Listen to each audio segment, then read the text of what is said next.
feels off the cuff in a way that I always have a hard time imagining them doing it in concert. Like it's not just sort of bling on the moment. And yeah, who knows? Who knows? Yikes.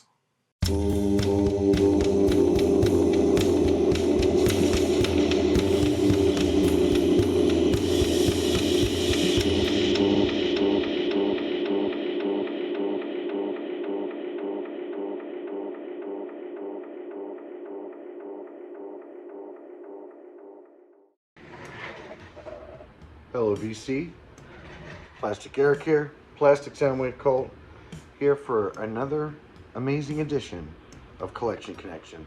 The game that's just an excuse to talk about music. It's early. It's a game that I play with my brother Bryce over on Good Show Ponsonby. So check out his channel. He's the other half of the content. I do mine every Monday. And then he does his pick based on mine every Thursday. And then I do a pick based on his on Monday again. So we've been doing this for like 2 years. So now through the intro bit, the last thing that my brother showed was Hamel on Trial, Big as Life. To be honest, that was a tough album to research. Couldn't find it on Spotify except for like a live version of the album. So I listened to some of that and I tried to figure out, you know, if the live version of the album was the same track listing as the original, but I could find a couple of songs from that album on YouTube. And the first thing I thought about connecting him with was Bob Dylan. He sounded very Bob Dylan-ish to me. Not so much the voice, but the way he plays the guitar and his cadence and his singing. Totally made me think of Bob Dylan. But it was kind of tough to want to go with the, you know, the folk aspect of it. Because we'd kind of done some folk, new age stuff and didn't want to go there on it necessarily. And then I thought, well, not like the solo artist, but we've done quite a few solo artists in a row here. So I was doing the research, looking around, and I finally figured out, looking at the track list, that at the very end of it, it had an untitled track. And I thought, there you go. There's something a little bit different. I have an album with an untitled track at the end of it. And so the album that I have with an untitled track at the end of it is Green by REM. This is one of my, probably my second favorite album by them. I actually do like that untitled song at the end, which doesn't appear on it, so I don't know if it counts as a hidden track.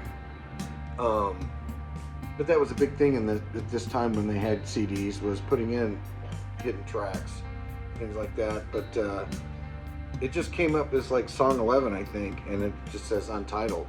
And that's how it does it when you do it in iTunes or something like that. And so, yeah, I'm trying to remember the big hit on this one was, well, there was Pop Song, 89, Stand. Yeah, an Orange Crush. Okay, that's what I thought. Which I always thought it was ironic. They call it green and it's all orangey all the way around. I believe even the CD is orange. Yeah, there's even orange on the CD. Everything is orange except for the title. And I'm sure they've explained somewhere in a video or an interview what that means. But yeah. But even the deep tracks on here, I remember California, Turn You Inside Out, Hair Shri, I've never, Hair Shri, I don't know. But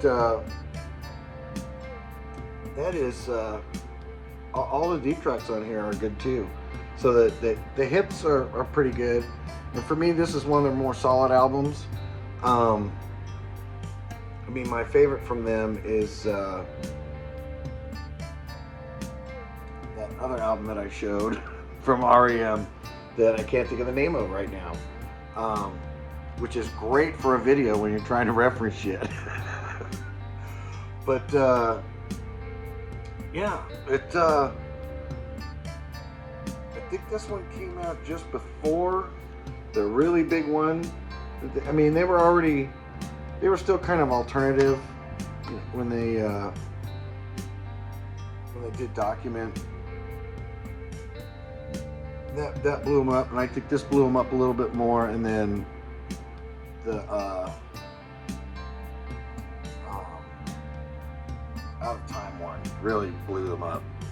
And it was, again, I think Bryce and I have talked about it in videos before, where it was considered alternative or college radio, and then it becomes mainstream. And so it's weird how it becomes like this mainstream alternative music, you know, for lack of a better term.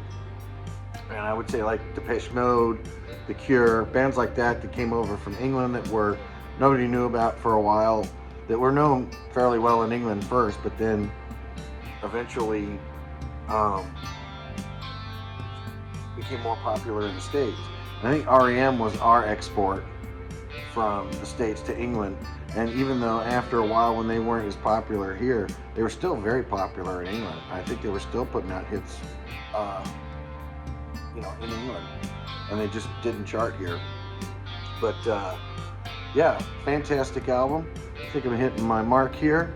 So again, it's not just about the music. Until next time, bye.